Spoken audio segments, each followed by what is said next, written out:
Hej, og velkommen til denne videovejledning, der handler om ambassadørmodellen. Den er til alle undervisere ved en læreruddannelse i Norden, som eventuelt kunne være interesseret i at enten sende studerende afsted eller modtage studerende i det, vi kalder ambassadørmodellen.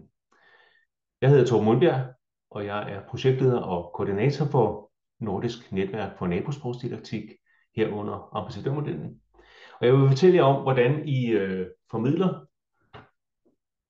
viden om ambassadørmodellen til jeres studerende, hvordan I rekrutterer dem, og hvordan I laver aftaler mellem hinanden, og hvad I og de studerende skal gøre.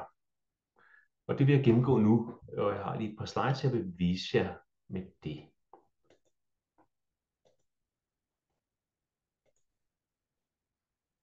Nordisk Netværk for Nabosprogsdidaktik har været i gang i efterhånden mange år, og her har vi en model, vi kalder ambassadørmodellen. Vi er et netværk bestående af nu 16 læreruddannelser, og I kan se, hvem vi er på vores hjemmeside. Blandt andet kan I se det her, hvor vi har en oversigt over, hvem vi er. Vi er 16 institutioner fra de 5 nordiske lande. Og her kan I også finde kontaktpersoner, når I skal lave aftaler mellem hinanden. Når vi taler om ambassadørmodellen, ja, så knytter der sig en række processer til det. Og vi har her i løbet af sommeren her og i dette efterår, har vi etableret en ny proces, som vi håber kan gøre det lettere for jer at få viden om, hvad I skal gøre. Her har vi partnerinstitutionerne. Men vi kan måske lige starte med at spørge os selv om, hvad er ambassadørmodellen? Hvad går den ud på? Jo, den går ud på, at der udveksles lærerstuderende mellem de nordiske institutioner for at styrke nabosprogsundervisningen i læreruddannelserne og for at styrke samarbejdet mellem læreruddannelserne i de nordiske lande. Og det handler altså om, at en mindre gruppe studerende besøger en læreruddannelse sammen i et andet nordisk land og indgår aktivt i undervisningen som nabosprogsambassadør. Besøget det strækker sig over 5 dage. Og hver studerende modtager et stipendium til dækning af deres rejseudgifter og deres ophold. Og når de studerende er færdige med forløbet, så modtager de et diplom efter gennemført ambassadørforløb. Vi har også udviklet nogle opgaver, nogle såkaldte ambassadøropgaver, som de studerende skal vælge, og som de skal forberede og gennemføre og evaluere i forbindelse med deres ambassadørforløb. På nogle institutioner har vi udviklet den model, at opgaverne kan afløse et igangværende studieprodukt eller en anden studieopgave, som de kan aftale med deres undervisere og med deres egen institution. Det er noget, som I selv må tage stilling til. Men formålet med opgaverne er, at de studerende får mulighed for at kvalificere deres forløb, mens de er afsted, og de får mulighed for at fordybe sig i de ting, som de erfarer og observerer, både af sproglig karakter, men også i forhold til de tekster, som de møder på nabosproget i det andet land, i forhold til de mennesker, de møder, og eventuelt også de børn, de måtte se, hvis de er så heldige at kunne komme ud på en praktikskole. Formålet med ambassadørmodellen er, og det har jeg taget fra det er noget, vi har brugt i mange år, det her. Målet er, at lærerstuderende får erfaringer med at udvikle deres sprogforståelse. De får positive erfaringer med at møde nabokultur, og herunder også, hvordan førstesprogsundervisningen foregår i nabolandet. Og så er formålet også, at de udvikler viden om, hvordan nabosprogsundervisningen kan forankres og integreres på funktionelle og meningsfulde måder i deres eget førstesprogsfags kontekst. Så det er ligesom det, der er målet med det, og som man jo kan se på det her, så kan de her mål nås gennem rigtig mange forskellige aktiviteter. Nu vil jeg beskrive den proces, som vi netop har igangsat her fra og med den 15. august. Og det er en proces, der strækker sig fra august af frem til 1. oktober. Og det er altså noget, som skulle gøre det lettere for jer og lettere for os alle sammen at få sendt lærerstuderende afsted som ambassadørstuderende. Og i denne her første periode, ja, det går ud på, at underviseren, netværksdeltageren, det er jer. Det er, at I skal fortælle, I skal informere om ambassadørmodellen på jeres egen læreruddannelse. Det kan I gøre ved at bruge de her slides. Dem er I velkommen til. De ligger på hjemmesiden. De ligger også i vores Teams-rum. Og skulle man ikke være medlem af vores Teams-rum, så kan man skrive til mig, så man kan blive medlem af det. Og her tilgå de dokumenter og de forskellige materialer og ressourcer, som vi bruger i netværket. Det er sådan, at vi som udgangspunkt som udgangspunkt siger vi, at der er 3 stipendier, det vil sige 3 studerende, der kan komme afsted per institution. Skulle det vise sig, at der er flere stipendier tilbage, og det er noget, vi ved hen mod slutningen af november, starten af december. Skulle det vise sig, at vi har flere stipendier til års, så er I er selvfølgelig velkomne til at bede jeres studerende om at søge om flere stipendier. Men som udgangspunkt er der 3. Og i den her periode fra nu og så frem til 1. oktober, hvor I har fortalt og formidlet om ambassadørmodellen, der skal de studerende, de skal danne grupper på højst 3 personer, og så skal de læse om ambassadørmodellen. Og det kan de læse om på vores hjemmeside. Jeg har lige lagt linket her. I kan også se de her vejledninger, vi har. De ligger her. Sådan ser det ud.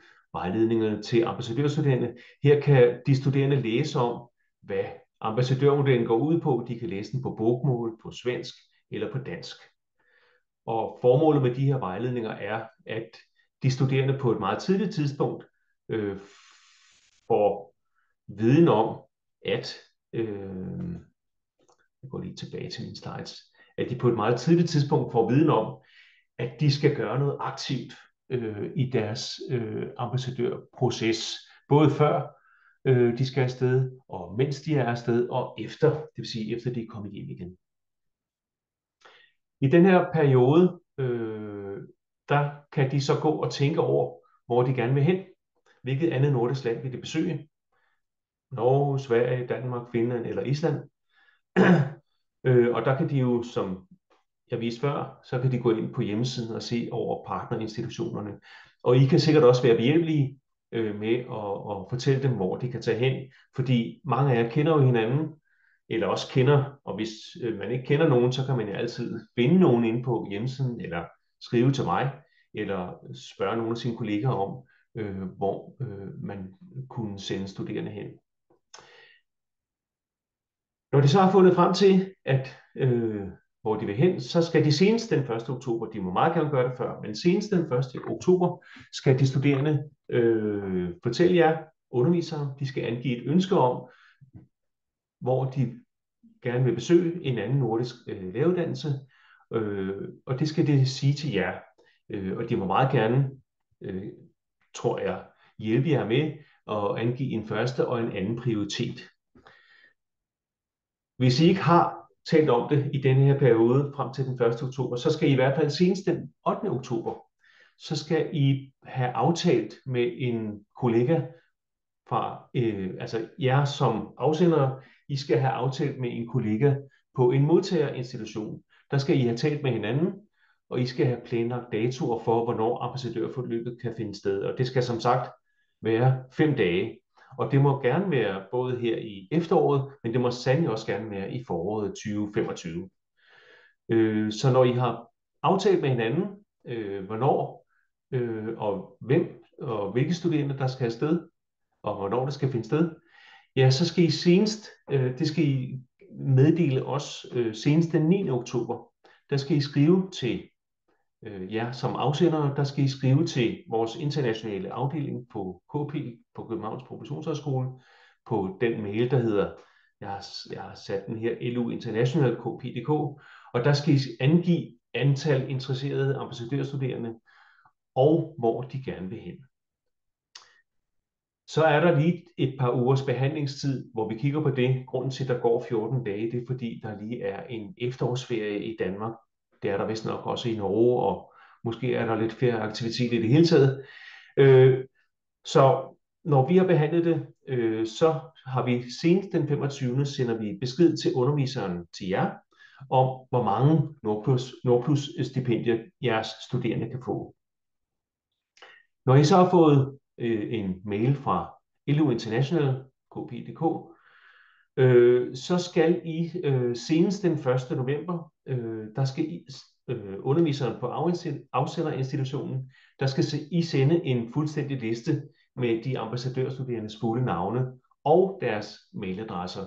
Og der er det ret vigtigt, at det er institutionsmailen og ikke deres private mail. Det er ret vigtigt, at det er institutionsmail. Og den skal I sende til os senest den 1. november. Og så går den formelle proces i gang, forstået på den måde, at så sender vi en ansøgningsblanket til de studerende. Den modtager de så, og så har de, som man kan se her, de har 5 dage til at udfylde den her ansøgningsblanket. Heldigvis er den ikke så omfattende, så jeg tror, at 5 dage er tilstrækkeligt til, at de kan nå det. Så senest den 6. november skal LU International KPDK have modtaget den studerendes ansøgningsblanket. Og hvis den ikke ankommer der, så kan de godt risikere, at stipendiet bliver givet videre. Det er ret vigtigt, at de ved det. Og så får vi lige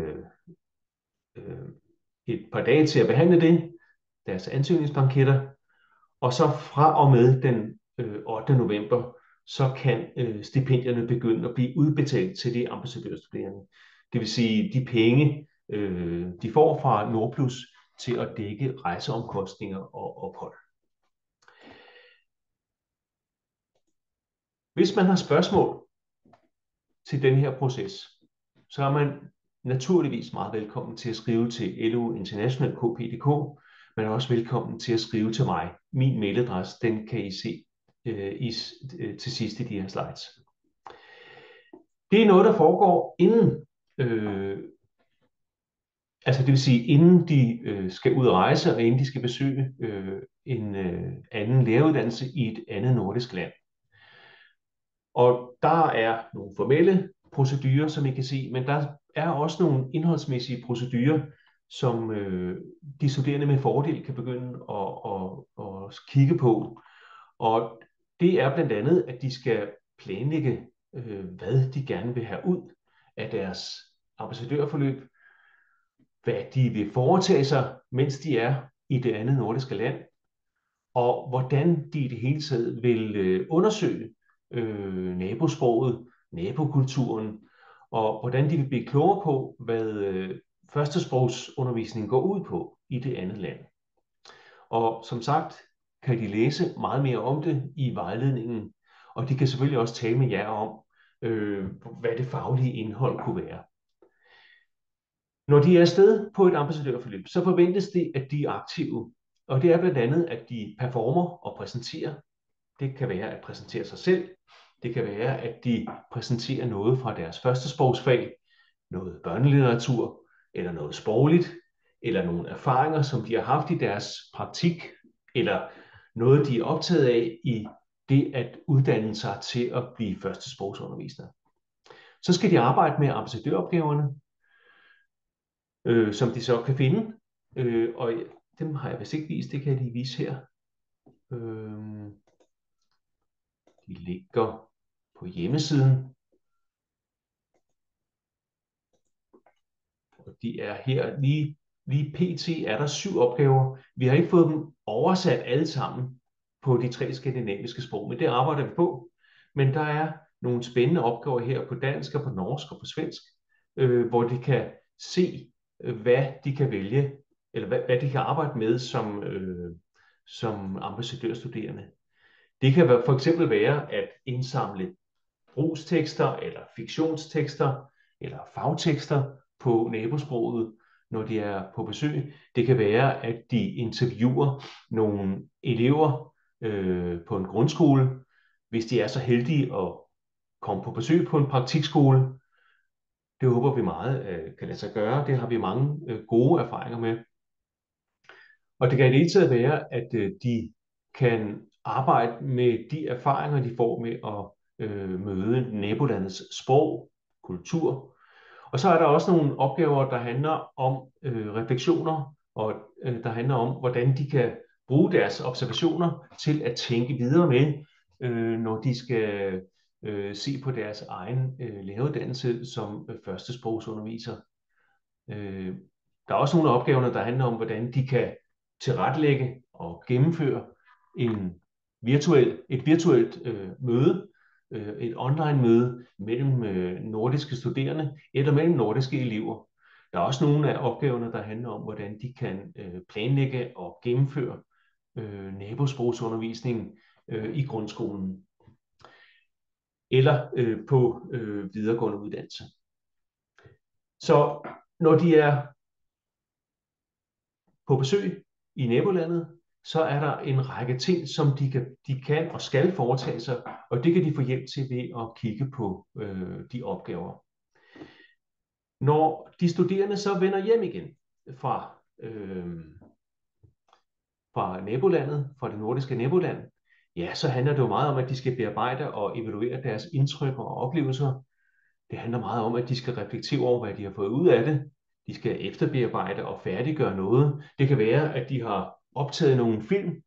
De har optaget nogle film, hvor de både taler og tænker og viser noget om nabolandet. Det kan være, at de har interviewet nogle andre nordiske mennesker. Og dem kan de jo med god ret bearbejde og også bruge i det, de skal formidle til deres medstuderende.